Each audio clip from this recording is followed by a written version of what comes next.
Deixa eu ver que está começando aqui. Então, todo mundo ciente de que essa reunião está sendo gravada, tá? Para disponibilizar posteriormente para o pessoal que não pôde participar, tá? Então, hoje, o objetivo da reunião é a primeira reunião do ano, que nós vamos falar sobre ações. Vou falar um pouquinho sobre a diferença entre análise gráfica e análise fundamental. Desculpa, não é análise gráfica, é análise técnica e análise fundamentalista.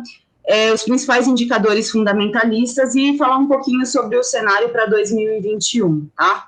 Então, vamos lá. Começando com análise técnica. Importante, gente, eu não vejo vocês, tá? Quando eu tô com a tela cheia, tô olhando para a tela. Se vocês tiverem alguma dúvida, ou vocês aí me interrompem pelo áudio, ou então vocês escrevam no chat, no final eu leio o chat também, tá? Então, uma opção ou outra, tá? Então, vamos lá, falando um pouco de análise técnica. O que é a análise técnica? É o estudo do comportamento do preço de um determinado ativo, ou seja, de uma determinada ação, através dos gráficos que podem avaliar as tendências e comportamentos repetitivos. Existe mais ou menos um fla-flu entre análise técnica e análise fundamentalista, Corinthians e Palmeiras, para quem é de São Paulo.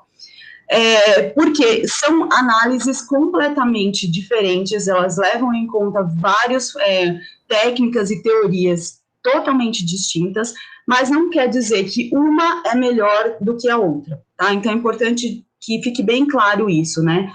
Existem as pessoas que são mais, que eles chamam de grafistas, que estão dedicadas exclusivamente a fazer análises através dos comportamentos dos gráficos, né, principalmente aquele dos candles. Não vou entrar em detalhes aqui, mas existem as pessoas que são mais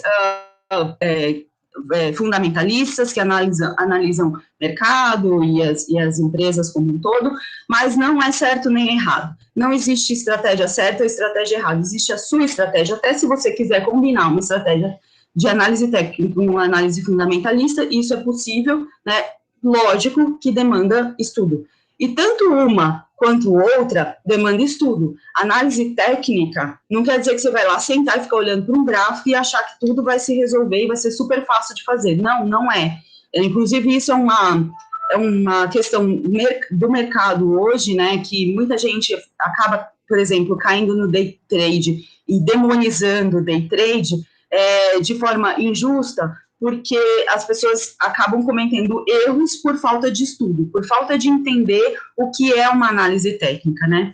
Então, a análise técnica, ela foi criada lá, não sei exatamente a data, em 1800 e alguma coisa, por Charles Dow, que é o que deu nome ao Dow Jones, só que ela foi definitivamente descrita, né, escrita da forma como ela é interpretada hoje, pelo filho do Dow, né, que é um senhor chamado Hamilton, tá? Então, essa teoria, depois mais para frente a gente pode até entender como é que funciona a teoria de Dow. Eu ainda estou me aprofundando em análise técnica, estou fazendo um curso sobre análise técnica, né, um curso sério, e eu vou trazendo as informações para vocês. Mas, basicamente, a análise técnica ela é mais usada para curto prazo, operações de curto prazo. Mas não é porque ela é uma análise mais de curto prazo que ela não tem que ter algumas premissas, né? Então, os técnicos, os especialistas, né, em análise técnica, eles dizem que para você ter uma operação de qualidade, você precisa de 4 pilares, né? Então, você precisa entender de timing. Então, quando você fala de timing, você entende de tendência, você entende de reversão, você entende de momento, você entende exatamente, não exatamente, mas você entende quando é que é para comprar uma ação, quando é para você vender uma ação, através da análise daquele gráfico. Que o gráfico ele pode ser de um período de 5, 10 minutos, ele pode ser período diário, ele pode ser semanal, ele pode ser N tipo de períodos. Mas a pessoa que trabalha com análise técnica, ela tem que avaliar essa questão de timing para ter uma operação de qualidade. Ela tem que também ter um planejamento, porque é método, não é empírico, né, que não é tentativa e erro. Existe um método para você fazer análise técnica. Outra coisa importante, gestão de riscos.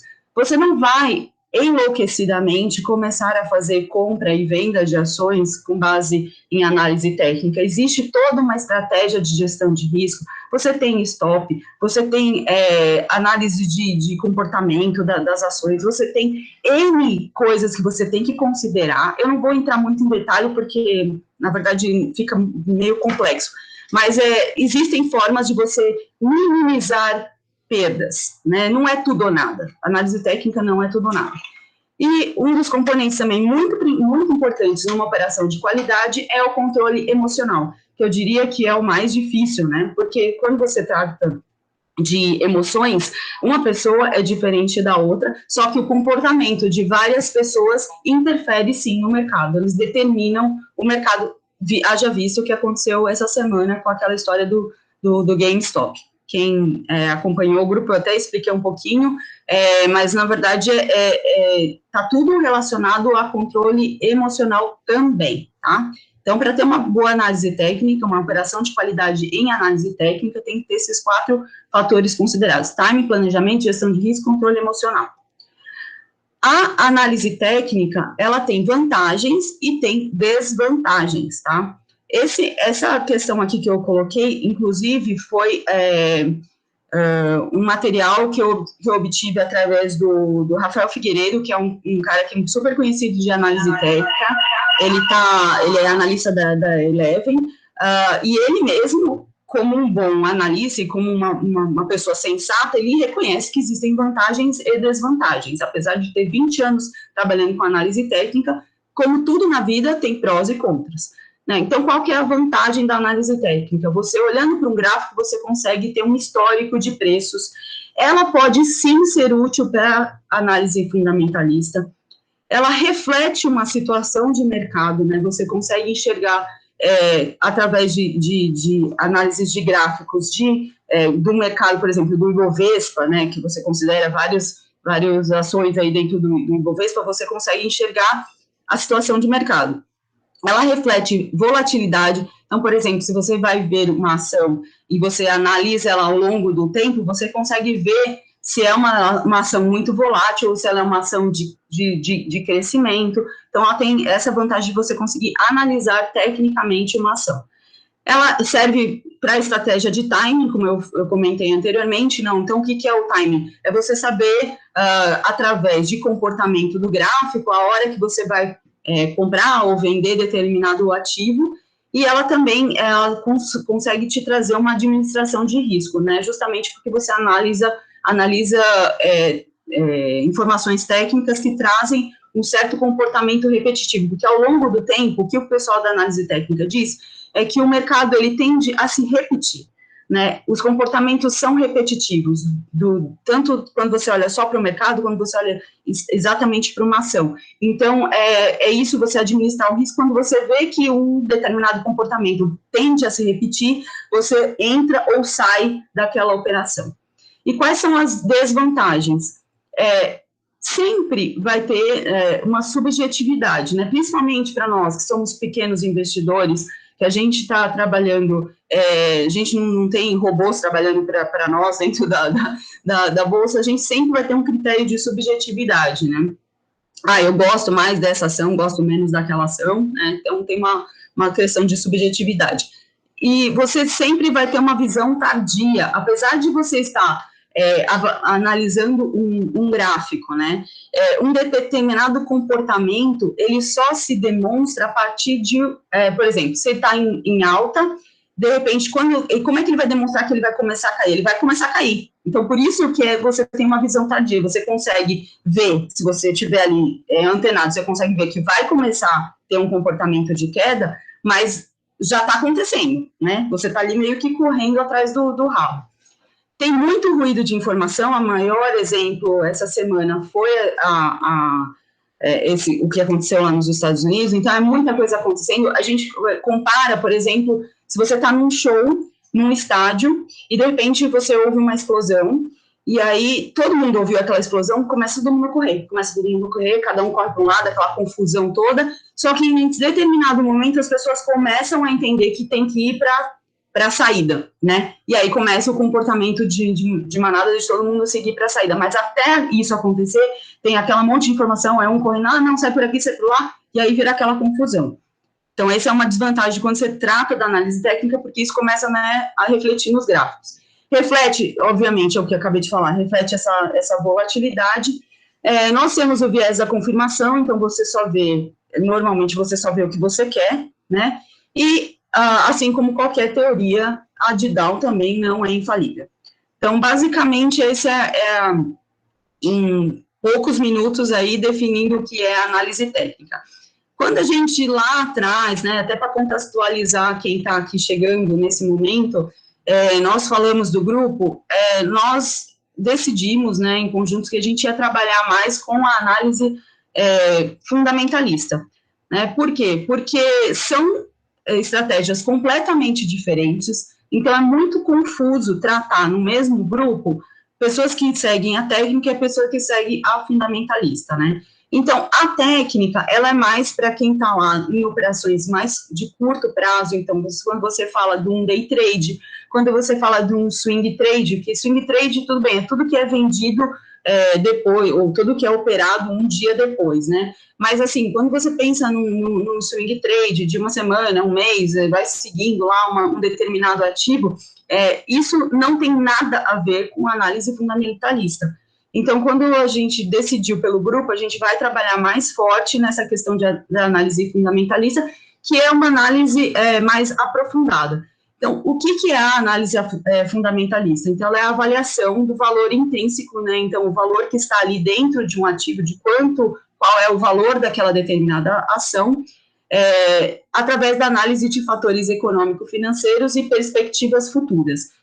Ela é quase, né, e muitos especialistas falam isso mesmo, que é um exercício de futurologia, é você tentar prever o que vai acontecer com um determinado ativo num espaço de tempo. Até existe uma frase, né, eles atribuem ao Warren Buffett, mas na verdade ela é uma frase do Graham, que é preço é o que você paga, valor é o que você leva. Né? Então, quando você pensa em valor, você não pensa no preço que aquela ação, quanto que você está pagando numa ação do Bradesco, do Itaú, ou de qualquer empresa naquele momento.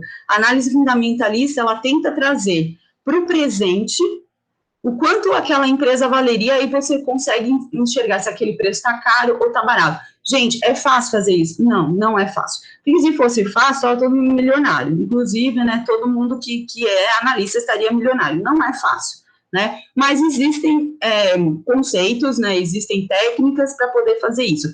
Hoje eu vou falar aqui, gente, muito de forma macro, até para ter um alinhamento de conhecimento, e mesmo assim, ela não é difícil, mas é complexo.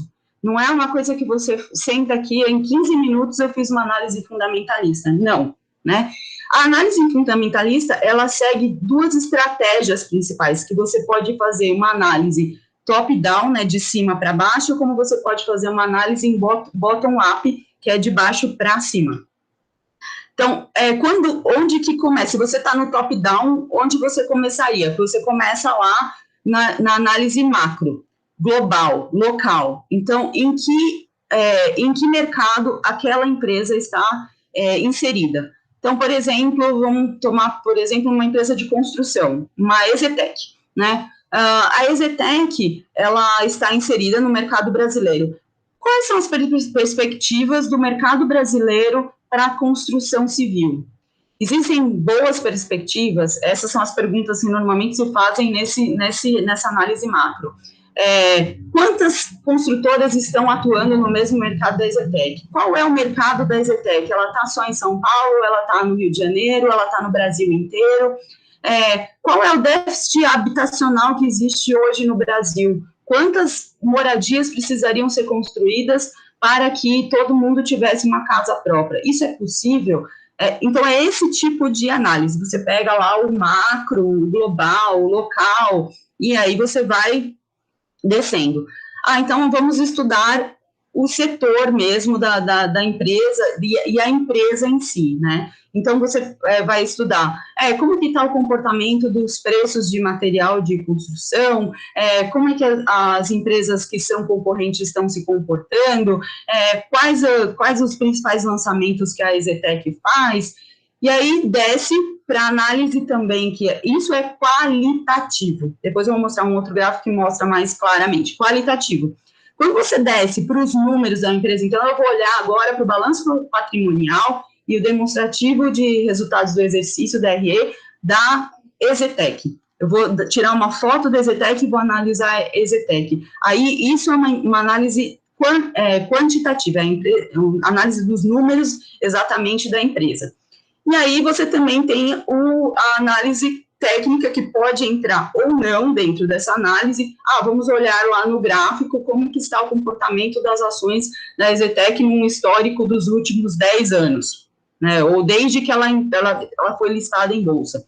Aí você usa isso como base. Como você pode fazer o contrário? Começar com a análise técnica, né, e ir subindo até a análise macro, conforme eu comentei. Então, existem essas duas estratégias principais para você poder fazer para começar, né, a sequência da análise fundamentalista. Gente, só vou tomar uma água, porque senão, falando que nem louca aqui, daqui a pouco eu tô sem voz. Se vocês tiverem alguma dúvida, gente, me interrompam, tá? Vamos lá. Como é o processo de análise de uma empresa, né, seguindo a escola fundamentalista, né?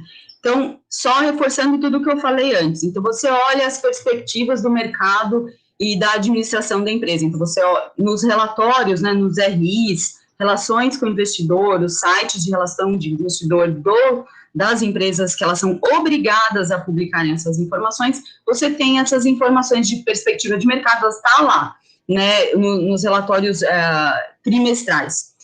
Então, você tem essa informação, que é uma informação qualitativa. Aí você tem análise estratégica de mercado, que é uma informação macro.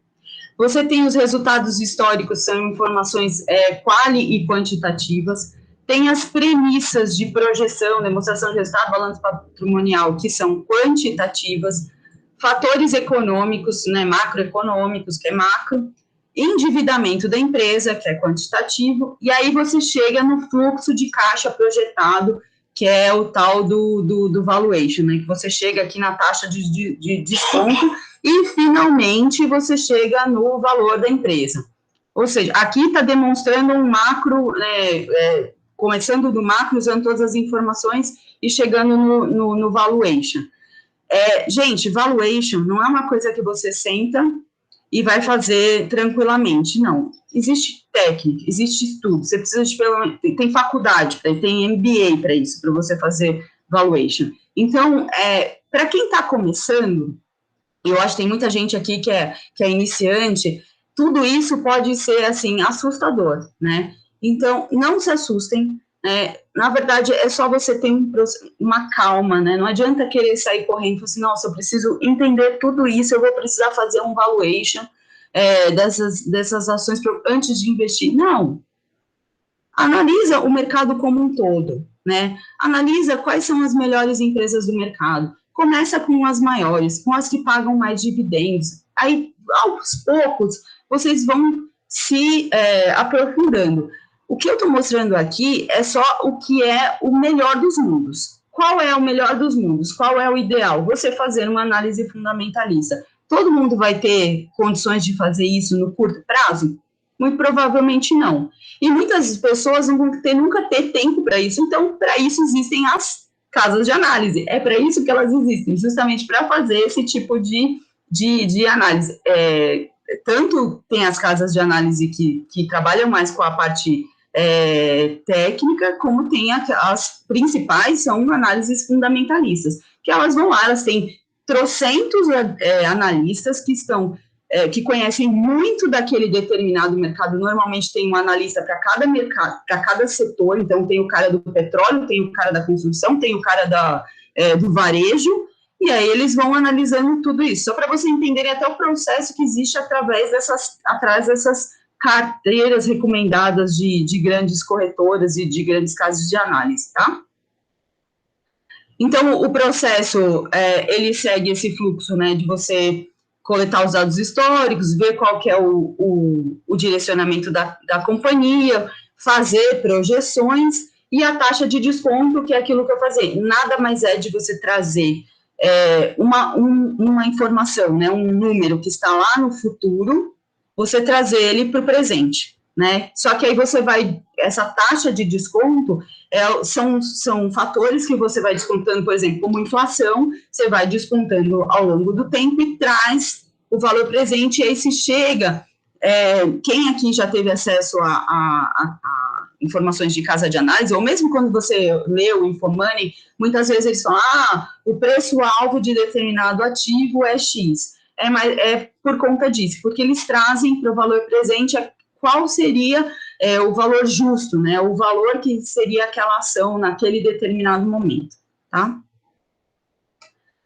Então, só para vocês entenderem o que é um balanço patrimonial e o que é um DRE, essas informações, tanto o balanço patrimonial como o DRE, eles estão disponíveis nas páginas de RI das empresas. Importante dizer que o balanço patrimonial, ele é uma foto de um período, né? Normalmente é um período de 1 ano, né? Você tem lá o balanço patrimonial, e é uma foto, é uma representação estática, né, da empresa. Então, você tem de um lado os ativos, do outro lado o passivo, ativo menos passivo, você tem o patrimônio líquido da empresa, tá? Isso de forma bem simplificada. A Jana tá aí, pode me dizer que isso aqui é o básico do básico. Sim, é o básico, assim. E que nem você disse, o balanço, ele vai só te mostrar o que já aconteceu, né? Que nem... É que aqui ela pegou alguns dados mais antigos, mas, por exemplo, você sempre vai ter um balanço do que já aconteceu, um balanço de 2020, do trimestre passado. Então, você tem que avaliar o que a empresa já vem apresentando, né? O histórico dela, como estão os balanços. E aí entra a parte que a Pri falou de tipo ver como ela está no mercado hoje, o que ela pensa para o futuro, né? Quais são os projetos dela, é assim que você vai analisar o futuro. Mas o balanço ele vai te mostrar os números que já aconteceram, né? Exatamente. Você está olhando sempre para o retrovisor, né? Quando você olha informações contábeis da empresa, sempre está olhando para o retrovisor, você não está olhando para o futuro. São informações que eles chamam, né, de quantitativas. Você está vendo o que aconteceu. E uma coisa que é super importante que a Jana falou agora é a questão de você nunca se apegar a um único período, né? Porque vamos tomar, por exemplo, o ano de 2020. Se daqui, no final de 2021, você for analisar uma empresa olhando só o 2020, os resultados da grande maioria delas foram muito ruins, né? Sim. Então, não dá para você passar a régua e falar assim, não, nós vamos olhar só para a foto daquele ano, né? Sempre é bom, assim como a gente já falou, né, nos fundos imobiliários, é sempre bom olhar um histórico, né? Não quer dizer que o histórico é a representação do que vai acontecer no futuro, mas pelo menos é uma indicação de como a empresa está se comportando. Porque também tem empresas que, de repente, 5 anos atrás estavam super mal das pernas e elas tiveram uma boa gestão, conseguiram se recuperar e hoje elas têm uma fotografia muito melhor. E vice-versa, né? Pode acontecer o contrário também. Acontece, aliás, com grande frequência.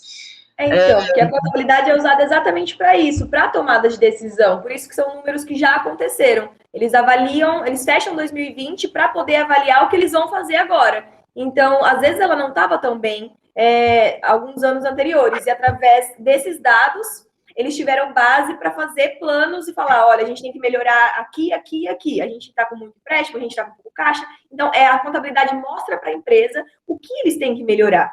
E aí, né, a comissão da empresa, a administração, vai decidir o que ela vai fazer, o que ela vai melhorar. Por isso você não pode se apegar a um ano só, porque às vezes ela vem ruim e melhora, ou às vezes ela estava bem, de repente começa a cair, porque um exemplo que eu vi essa semana foi do Banco Inter. Um monte de gente falando, como é que eu vou apostar num banco que deu prejuízo ano passado? Mas ano passado foi um ano atípico, foi o primeiro ano de prejuízo dela. Como é que você vai avaliar, vai reclamar de uma empresa que teve prejuízo em 2020? É muito complicado. Sim. Às vezes você tem que avaliar o tamanho do prejuízo, por exemplo. Às vezes ela teve pouco prejuízo porque ela tem uma boa administração, ela tem uma boa base. Agora, se ela teve muito prejuízo, talvez ela não tenha tanta base assim. Então, talvez isso é uma coisa que dá para avaliar 2020. Mas se teve prejuízo, é quase impossível. Muitas empresas não tiveram prejuízo. Sim, exatamente. Obrigada, Jana, é isso mesmo. E é importante dizer, assim, até o pessoal, nos Estados Unidos, né, em outros países, esse contato, essa proximidade com a contabilidade, ela começa muito antes do que a gente aqui. Tem gente aqui que provavelmente nunca estudou contabilidade, sendo que deveria ser alguma coisa muito mais corriqueira na nossa vida, porque a contabilidade é a linguagem dos negócios. Da mesma forma que um balanço patrimonial ele é apresentado aqui no Brasil, ele é apresentado nos Estados Unidos, ele é apresentado na Alemanha, ele é apresentado em outros países do mundo. Por quê? Porque se segue as empresas que são listadas em bolsa, elas seguem um padrão, né? Um padrão internacional, para você poder fazer os seus demonstrativos. Lógico que eles têm relatórios gerenciais que são específicos de cada uma das empresas, até por conta de segmento, de setor, mas tem informações que são básicas, que é o balanço patrimonial, DRE, demonstração de fluxo de caixa, tudo isso é padrão, né? Porque como se fosse uma linguagem, um idioma em que um cara que está, um investidor estrangeiro, ele pode chegar, ir lá na RI e ele consegue ler o balanço patrimonial da empresa, entende? E o DRE já é uma foto mais de um período, né, aqui no terceiro trimestre, eu peguei um da Magalu aqui, só de exemplo, que você consegue ver em períodos mais curtos, né, qual é o resultado da empresa. Balanço patrimonial não é resultado total, na verdade, o resultado você consegue ver no DRE, que aí ele começa desde a receita bruta, né? Então, o quanto que a empresa recebeu por tudo aquilo que ela vendeu, por tudo aquele serviço que ela prestou, né? Por tudo aquilo que ela produziu e vendeu. E aí você chega na última linha, né? Que o pessoal costuma chamar de bottom line, que é a última linha, que é o lucro líquido, e que normalmente as pessoas vão lá e batem o olho. Quem vai investir, como até o próprio caso que a Jana mencionou, vai investir e olha só o lucro da empresa, sendo que não é isso o fator determinante para se investir ou não em uma empresa. Por exemplo, empresas que são de crescimento, empresas que elas estão iniciando, principalmente startups, se você olhar as small caps, que são as empresas de menor capitalização dentro da Bolsa, elas não têm resultados esplendorosos, justamente porque elas estão em crescimento. E quando você olha, por exemplo, uma Magalu, você vê, eles têm, normalmente varejo, eles têm margens muito apertadas, né? Eles têm um lucro menor do que empresas, por exemplo, bancos, né? Então, é importante também que você saiba que existem diferenças entre setores. Passando já para a parte dos indicadores, né, principais indicadores. Os indicadores, eles são importantes justamente para atrair os investidores e para análise interna de desempenho, assim como a própria Jana mencionou muito bem. As empresas, elas não simplesmente fazem o balanço patrimonial, fazem o DRE e sentam em cima deles. Não, as boas empresas não, né? Eles têm que olhar e analisar onde é que eu preciso melhorar, o que está acontecendo, o que eu posso fazer para... Eu estou pagando, eu estou gastando muito com o fornecedor, trazendo só de linguagem mais simples, tá, gente? Mas, eu estou gastando muito com o fornecedor, a minha folha está muito alta, minhas despesas com vendas estão altas demais, eu preciso reduzir isso. Aí, a administração, né, a administração principal da empresa vai olhar aquilo no detalhe, que a gente chama no linha a linha, e tentar identificar onde é que você consegue fazer ajustes, tá? Então, os indicadores, eles estão divididos em alguns grupos. A gente começa com, por exemplo, indicadores de produtividade, que é a capacidade que os ativos, né, tudo que tem dentro da empresa, né, consegue gerar de receita, né? Então, quanto cada real que é investido dentro da empresa pode retornar de resultado positivo para o caixa no futuro. Então, você tem gestão de CAPEX. Para quem nunca ouviu falar, a CAPEX é uma contração de capital expenditure, então é de investimentos, né, em capital da empresa. Então, o que é o CAPEX? Essa gestão do CAPEX, esse índice, né, esse indicador, é o ativo imobilizado mais os ativos intangíveis dividido pela receita líquida, né? Então, é tudo que a empresa tem de imobilizado e tudo aquilo que, por exemplo, empresas de tecnologia, elas têm muitos ativos intangíveis, que são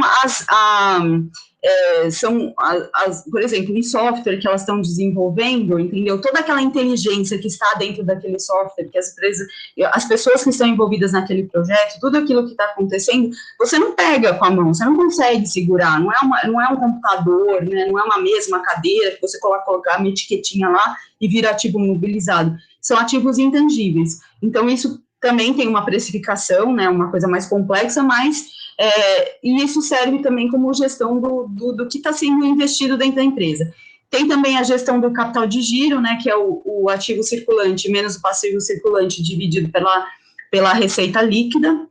Aí, passando para indicadores de rentabilidade, que são os que você mais ouve falar quando você vai fazer análise de ações, que é a capacidade de rentabilização dos investimentos, né, da empresa também de gerar retorno e quanto que os acionistas podem lucrar com isso, né? Aí você já está falando de lucro mesmo. Então, quando você fala de ROI, né, porque tem uma confusão, ROI e ROI, né, mas esse é ROE, que é o Return on Equity, equity é patrimônio líquido, então você tem o lucro líquido da empresa dividido por patrimônio líquido. Convencionalmente, entre os analistas, esse ROI deve ser acima de 10%, tá? Que é o quanto que o lucro ele representa em cima do patrimônio líquido. Então, se ele está acima de 10%, quer dizer que a empresa está eficiente, ela tem uma eficiência, quanto mais, melhor. O ideal seria 100%, mas não existe, né? Existem empresas até que chegam a 20%, 25%, mas acima de 10% já é um bom parâmetro. Todos esses indicadores, gente, existe um site, depois eu vou mandar para vocês, que chama Fundamentos, que você consegue ver numa única página. Você põe o ticker da ação, numa única página você consegue enxergar.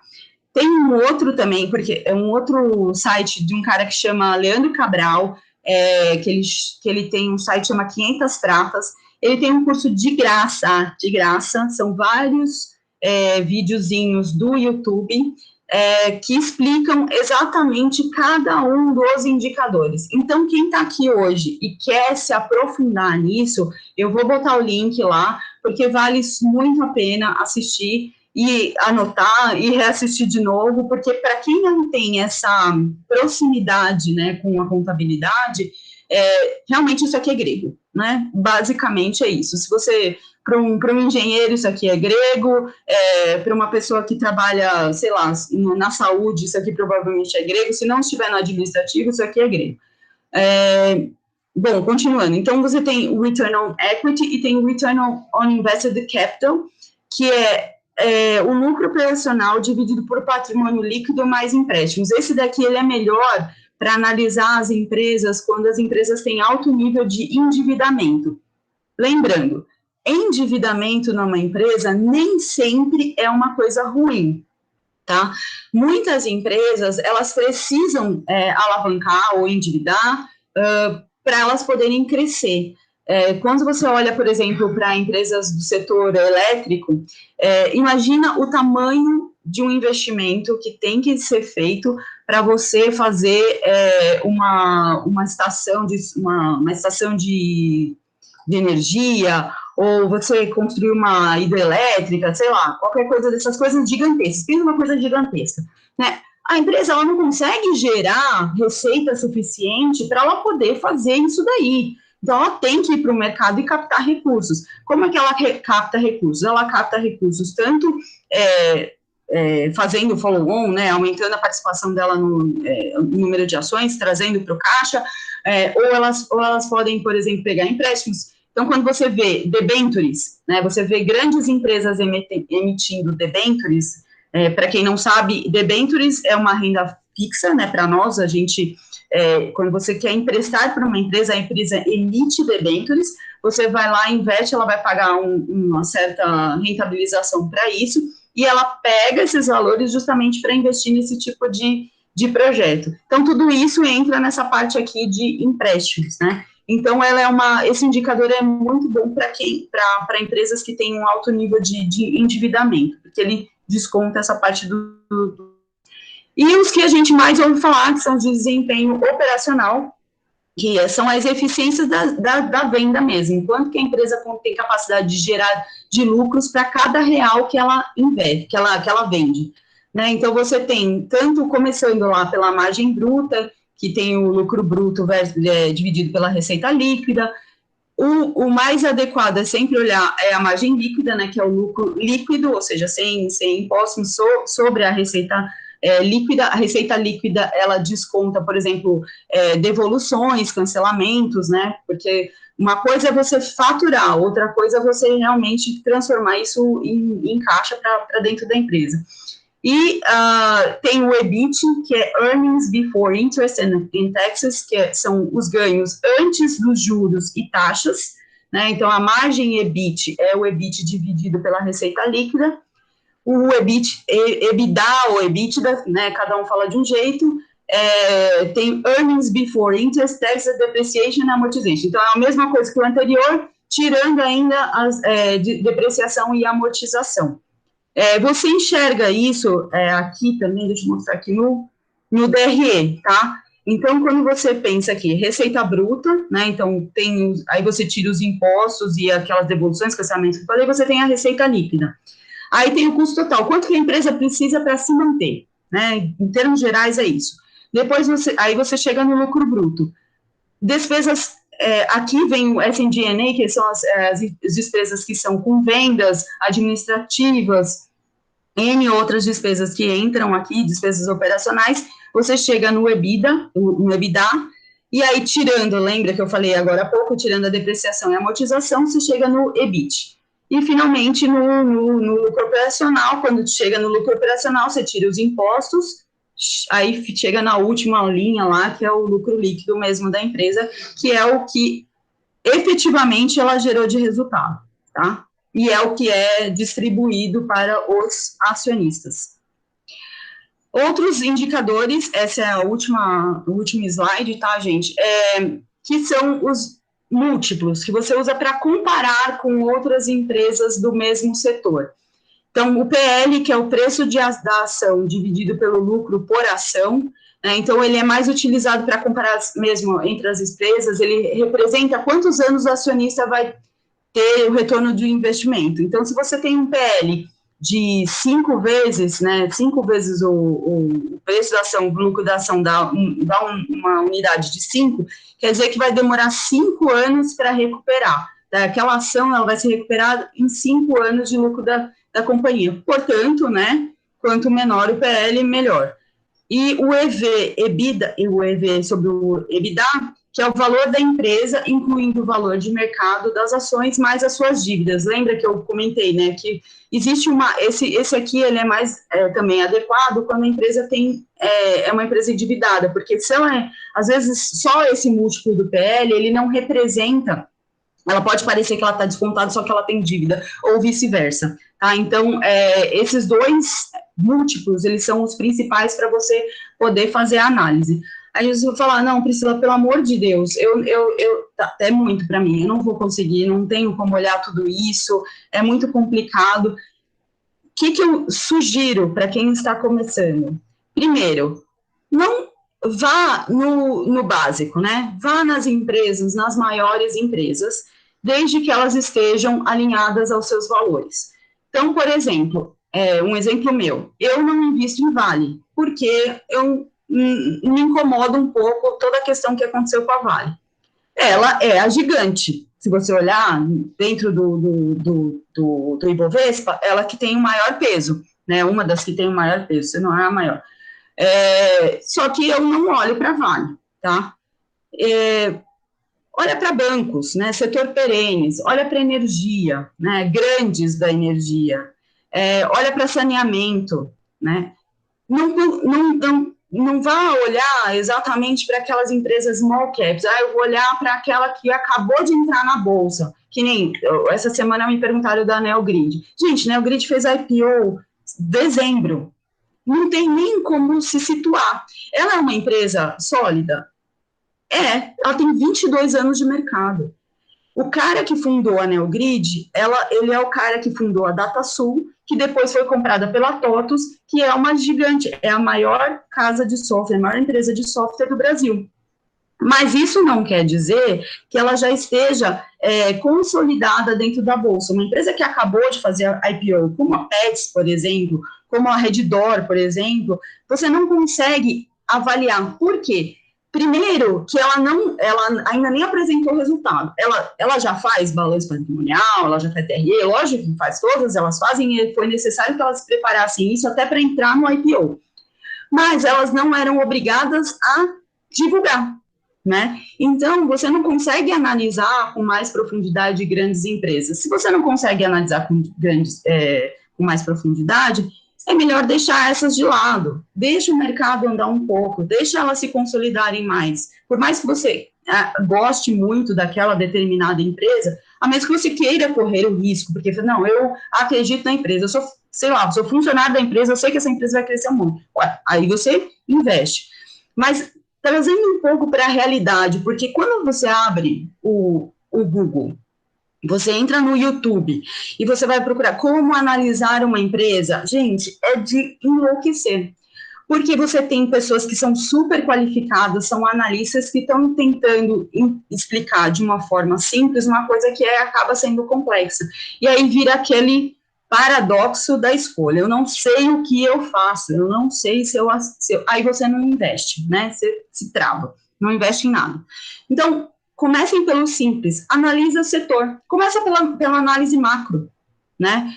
Como eu mencionei, construção, analisa varejo, analisa bancos, analisa energia, pega as maiores, né? E aí você vai, com o tempo, aprendendo, sem ansiedade, sem correria, sem querer virar um expert da noite para o dia, aí você vai montando a sua carteira, né? De forma tranquila, sem achar que o mundo vai acabar se você não comprar aquela ação lá que está bombando no momento. Porque normalmente também essas ações que estão bombando no momento, em algum momento elas também têm uma grande queda que nós chamamos de correção. Então, a ideia é sempre você simplificar, principalmente para quem é pequeno investidor, até a palavra que ficou mais usada essa semana aí, que são sardinhas, né? Nós somos sardinhas contra tubarões. A nossa capacidade, a nossa demanda, ela não mexe o mercado.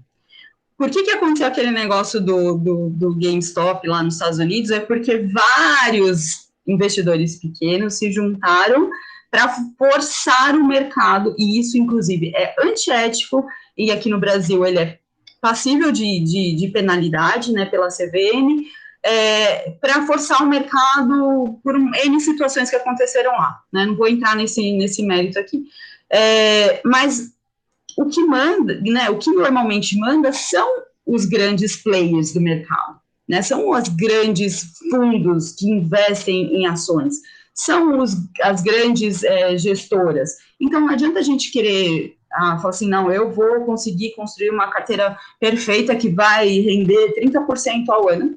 Pode até ser que você consiga, mas com que risco? E você vai conseguir estar acompanhando isso com frequência? Isso é uma coisa que faz parte do seu dia a dia. Uma coisa que eu falo para as pessoas que eu faço mentoria é o quanto de energia você quer colocar nisso. Você quer colocar energia tentando ser o melhor investidor do mercado, sendo que essa não é a sua profissão, ou você quer colocar energia buscando oportunidades de você ganhar renda extra, de você rentabilizar mais, para poder investir mais. Porque, gente, dinheiro gera dinheiro. Se você trouxer mais dinheiro para dentro da sua carteira, você vai gerar mais dinheiro também. Então, eu sempre falo que a gente não gaste tanta energia. Quem gosta de estudar, fica à vontade. É um mundo, assim, gigantesco. Quem quer ser mais prático, lógico, com consciência, com responsabilidade, lendo as notícias sobre aquela determinada empresa no mercado, vendo um pouco do histórico da empresa, vendo se ela é uma pagadora de dividendos, seguindo os grandes do mercado, né? Não vai seguir a dica do tio lá no churrasco de domingo. Aí sim você investe tranquilamente, porque senão a gente acaba criando aquela reação, né? Você fica reativo em vez de você ser proativo, né? E sempre pensando, voltando lá, quando a gente pensa em análise fundamentalista, a gente pensa em longo prazo, em buy and hold, em comprar e manter por 5, 10, 15 anos aquelas ações, porque no longo prazo a tendência é alta, né? É lógico que você vai continuar acompanhando as notícias daquele mercado para saber se aquela empresa que você investiu, ela não está correndo o risco de desaparecer, né? Mas isso não é uma coisa que acontece de uma hora para outra. E uma empresa, mesmo que as ações dela derretam em um dia no mercado, assim como aconteceu com a Vale. A Vale é o maior case que a gente tem. Derreteram as ações dela no mercado quando aconteceu um negócio de Brumadinho. E hoje ela está lá em cima, ela já recuperou e já passou em 200% o que tinha acontecido lá atrás, né? Então, mesmo que uma ação, por isso que eu não fique olhando todos os dias, ai meu Deus, como é que tá a ação? Subiu, desceu, subiu, desceu, subiu, desceu, porque isso é movimento de curto prazo, são os grandes players se movimentando. A empresa continua lá, mesmo que as ações da Magalu despenquem 50%, a empresa ainda existe. Os funcionários estão lá, ela continua vendendo, ela tem estoque, ela tem ativos, a empresa não desaparece assim, de um dia para o outro, né? Então, essa é a forma que, eu sei que eu falei um monte, né, mas assim, só para contextualizar, para tirar um pouco do medo que as pessoas têm de investir em ações. Óbvio, gente, sempre, leve em consideração o seu perfil de investidor. Se você vai comprar uma ação, né, ou você vai fazer uma carteira de ações, e você não vai dormir à noite, saia, não entre, nem entre em renda variável, nem tente. Continue sendo a pessoa conservadora e tá tudo bem, ninguém vai morrer por causa disso. Se você não se sente confortável, não faça, porque perder a sua saúde pensando que você tá lá, o seu patrimônio tá subindo e descendo, é o pior erro que um investidor iniciante pode cometer. E, de novo, assim como eu falei na semana passada sobre os fundos imobiliários, a máxima é a mesma. Sempre trabalhar em diversificação. Nunca fazer seus aportes em uma única ação, em um único setor. Né? Você tem que diversificar dentro da diversificação. Mesmo que sejam cinco ações só que você compre, pelo menos você está correndo risco só em 20% das ações. As outras são as que vão, de certa forma, segurar a sua carteira, tá? E lembrando sempre, né, que renda variável varia, rentabilidade passada não significa rentabilidade futura, por mais que você analise todos os indicadores, que você faça o melhor valuation do mundo, que você faça a melhor análise técnica do mundo, sim, o risco permanece. O risco da renda variável, ele sempre vai existir, porque não existe ciência exata. Mercado de capitais não é ciência exata.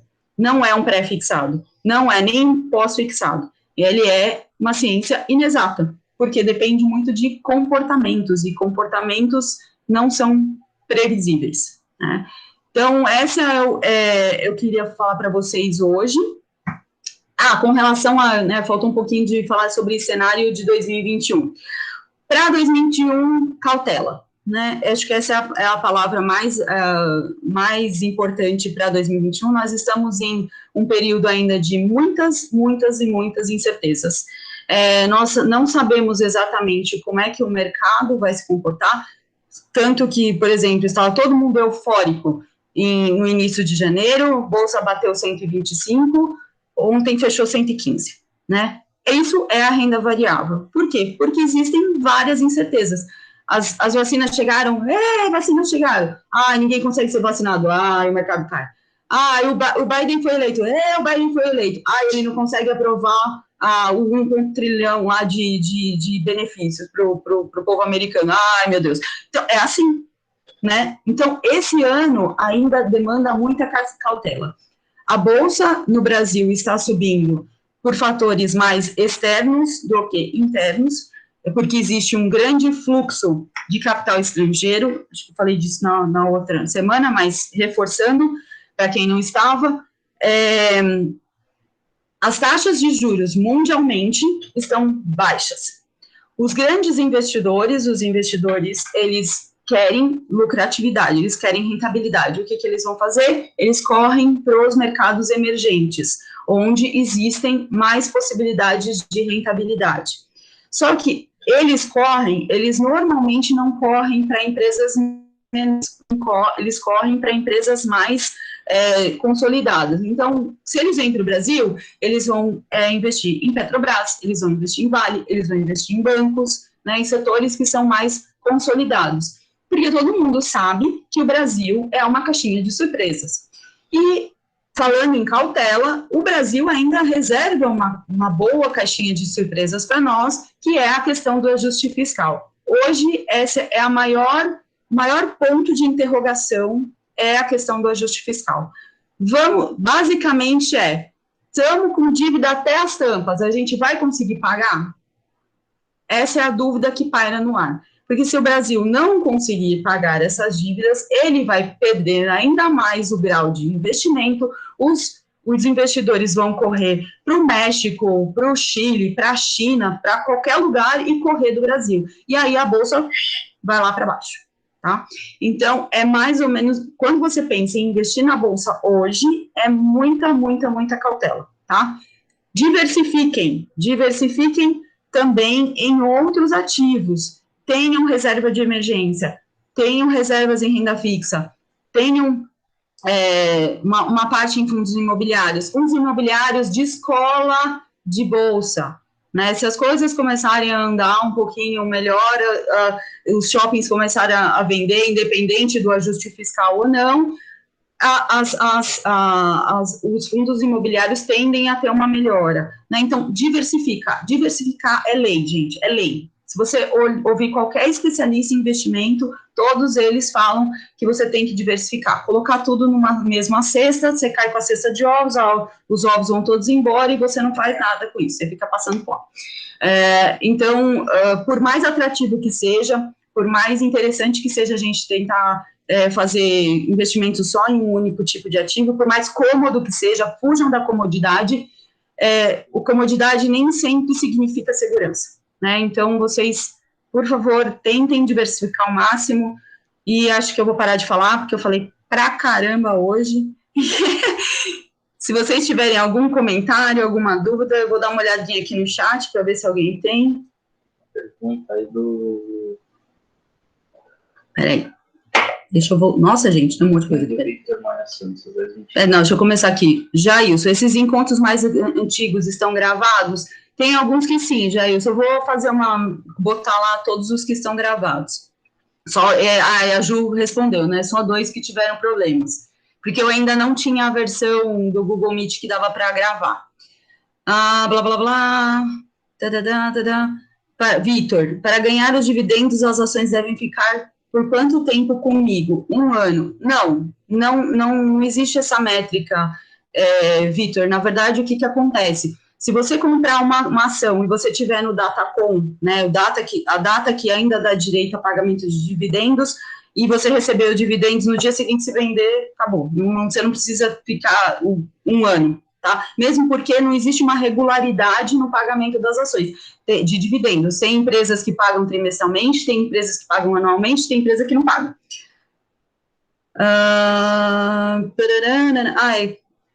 A Jana já tinha respondido. Desculpa, Jana. Obrigada. Que mais? Com Datacom, DataX, no site da empresa, beleza, show. Onde vejo as empresas que pagam dividendos também, você consegue ver no Status Invest, no RI das próprias empresas, você consegue ver. Blá, blá, blá. Que mais? Tem mais alguém aqui com pergunta, gente, que eu deixei passar? E não sei se você já falou, mas esses indicadores, quais considera mais importantes observar na análise para escolher uma empresa? Dos indicadores, lucro, até anotei aqui, lucro, margem líquida e ROI, são os três principais, tá? Para você fazer a análise, é o básico, né? Básico mesmo. E lógico, né? Aí você considera tudo aquilo que eu falei, o macro, né? O setor em que a empresa está, e dividend yield, né, gente? Dá uma olhada também, se está pagando dividendo, se não está pagando dividendo. Beleza, então, Lu. E indicador de KGR. KGR é crescimento orgânico, né? É o indicador de crescimento da empresa. Sim, é importante analisar se a empresa está crescendo ao longo do tempo. Mas outra coisa que também é uma máxima, né, gente? Um indicador não representa nada, né? Você tem que analisar como um todo, né? Aquilo que eu falei, o fato da empresa estar endividada não significa muita coisa se você não analisar outros fatores. Uma empresa ter lucro também não. Fala, Jana, pode falar. Não, eu ia falar da questão que você está falando aí dos indicadores, e que nem você comentou do endividamento também. Às vezes, se você for olhar o índice de endividamento da empresa, você tem que avaliar muito qual é o projeto dela, o que ela está fazendo e o que ela quer.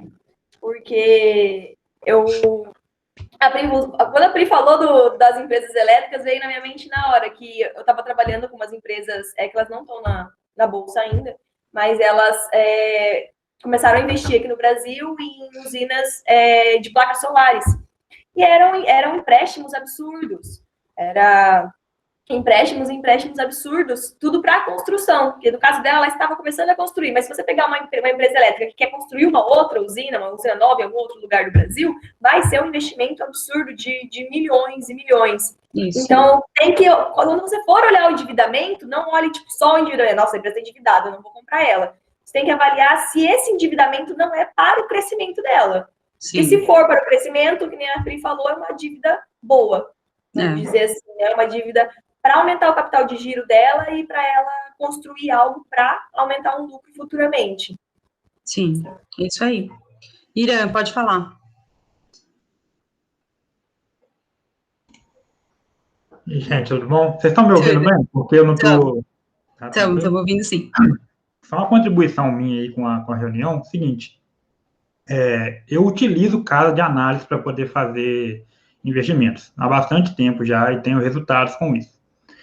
O que acontece? Muita gente que assina uma carteira de casa de análise, que não entende muito de investimentos, o que eles pegam? Eles pegam ali, vem aquela carteira recomendada, 8% de uma, 10% da outra ação, assim vai. Aí o pessoal vai às cegas ali, compra aquilo tudo, pega 10 mil reais e investe certinho, do jeito que está vindo ali. Só que não olha um time bom, não olha um ponto de entrada bom, não olha como que está a bolsa hoje. Por exemplo, se você compra uma carteira recomendada de uma casa de análise, quando a bolsa está em 60 mil pontos, como igual teve lá em março do ano passado, em março, abril, ou seja, em um ano você vai ter um lucro muito bom. Agora, se você compra hoje uma carteira dessa, quando a bolsa está próxima de 120 mil pontos, é muito provável que daqui a alguns meses você esteja perdendo dinheiro. Aí a pessoa acaba assustando e, não tá legal. Até teve um comentário no grupo lá hoje, né? Eu assino uma casa de análise, mas não tenho resultado. Esses caras parece que não entendem. É a questão, né? Igual você falou, colocar energia onde vai te dar resultado. Não adianta você ser o melhor analista do mundo, querer e ter 100 reais por mês para investir. Então, coloca a sua energia onde vai te dar retorno, né? E se precisar assinar uma casa de análise, estudar um pouco sobre investimento para você poder investir, faça isso. Porém, não vá cega sempre no que as pessoas falam. Tenha seus próprios critérios também, entendeu? Sim, isso aí. Tomar as rédeas das suas decisões e da sua vida financeira. Eu sempre falo isso também. Obrigada, Irã. Ótimo. Muito obrigada. Adicionando ao comentário do Deixa eu só fechar meu áudio. Concordo com você totalmente, Irã. E aí eu acho que é quando a análise fundamentalista e a análise técnica, elas se combinam muito bem. Tem uma questão dentro da análise técnica, né, que fala justamente que você deve comprar ou vender os seus ativos quando o preço está em cima das médias, né? não adianta você comprar ou vender um ativo quando está muito longe da média. Seria como você... Eu estou fazendo um curso com o André Moraes, da XP, e ele explica, isso é a mesma coisa, você tem uma reunião com o teu chefe às 9 horas da manhã, né? Você tem que sair da sua casa num tempo médio. Então, se você costuma todo dia sair da sua casa às 7h30 para chegar às 9 na sua empresa, você vai ter que respeitar essa média. Você vai ter que sair 7h30, um pouquinho antes, até por uma questão de segurança, para chegar lá às 9 e tá tranquilo. Você não vai sair para uma reunião com o teu chefe faltando às 8h30 da sua casa para chegar às 9. Vai dar errado, você fugiu da média. Né? Não vai dar certo essa alteração. Então, assim, eu concordo totalmente com o que você fala. Esse tipo de análise que a gente recebe, quando se junta com um gráfico, com uma análise técnica, você olha, agora é um momento bom de comprar. Ou não, deixa esquentar o mercado, esfriar o mercado, e aí eu vou pegar essa indicação e entro no ativo. Concordo plenamente, Irã. É isso aí. Complementando, tem o Thiago Reis, para quem quem quer entender um pouco dessa questão de ações, segue o Thiago Reis, que é o cara da Suno Research, eu gosto muito dele, ele é um cara muito ponderado, e ele fala que sempre preço importa, sim. Ele dá o exemplo da Coca-Cola, que as ações da Coca-Cola, elas... teve um momento que elas esticaram e elas estavam valendo $50, só que elas ficaram 20 anos valendo $50. Ou seja, você ficou 20 anos, seu dinheiro não rentabilizando nada, né? Por quê? Porque a maioria das pessoas que entrou não viu que aquele era o preço mais esticado que tinha. Lógico, gente, de novo, não é fácil, não é uma análise simples. É bom pegar informações das casas de análise também. Eu gosto bastante da Suno, que eles dão bastante material gratuito. Não pago casa de análise nenhuma, mas eu acho que quem quiser e quer economizar tempo e botar energia em outras coisas também vale a pena. A Mari, só voltando, a Mari, ela falou assim que é importante analisar a dívida. Sim, Mari, super concordo. Exemplos, nós temos vários, por exemplo, a Petrobras, que comprou aquela porcaria de Pasadena e se endividou um monte num longo período, né? Então, existem, sim, dívidas boas e dívidas ruins, assim como acontece na nossa vida. A gente tem que trazer também até para a nossa experiência, que a gente sabe que também a gente faz umas besteiras na vida. O Victor perguntou, quanto tempo uma empresa em crescimento leva para se tornar uma pagadora de dividendos? Victor, não existe métrica, não existe um padrão, né? As empresas, elas precisam, para distribuir dividendos, elas precisam ter lucro. Então, depende da capacidade que essa empresa tem de gerar lucro. E mesmo que ela gere lucro, se for uma empresa de investimento, de crescimento, provavelmente ela não distribui, ela reinveste na empresa para poder aumentar a capacidade dela de gerar lucros no futuro, né? E crescer e continuar crescendo. Normalmente é isso que acontece com as empresas de investimento, de crescimento. Por isso, quando você pensa numa carteira, de novo, falando em diversificação, você tem aquelas empresas que são boas pagadoras de dividendo, porque elas já chegaram num certo patamar de que elas não vão crescer exponencialmente. Então, elas já distribuem aqueles lucros, né, que elas têm de forma mais constante.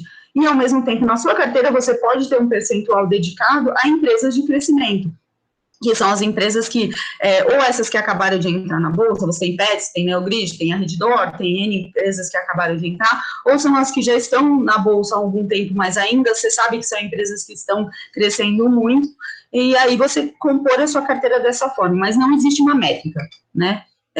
Os dividendos, você está perguntando se não são obrigatórios. As empresas, elas têm que, não são obrigatórios, existem algumas regulamentações diferentes, a maioria segue o fato de que 25% de distribuição do lucro semestralmente, se eu não estou enganada, mas não é obrigatório, tá? E mesmo porque também se a empresa tiver prejuízo, ela não distribui nada. É uma decisão do Conselho Administrativo das empresas. Certo? Mas, valeu, Vitor. Mais alguma pergunta? Tudo certo? Todo mundo pronto? Todo mundo fazendo valuation já, investindo loucamente? Não! Bom, gente, a ideia para as próximas reuniões é que a gente vá se aprofundando, traga mais informações, vá mais no detalhe, para todo mundo se sentir cada vez mais confortável. O pessoal de contábeis, o pessoal que não é de contábeis, aí a gente vai trocando essas informações, tragam informações, tragam dúvidas, quanto mais a gente trouxer, mais a gente enriquece, participem no grupo, me sigam no Instagram, por favor, quem não está me seguindo, e eu vou gravar a reunião, como sempre, disponibilizar o link para vocês na segunda-feira, porque demora muito para esse negócio subir, não sei por quê. Mas eu disponibilizo e muito obrigada por vocês estarem aqui. A reunião não existiria se não fosse para vocês, eu ia ficar falando sozinha aqui, nem louca. Então, muito obrigada, um ótimo final de semana, aproveitem muito e descansem. Beijo para todo mundo.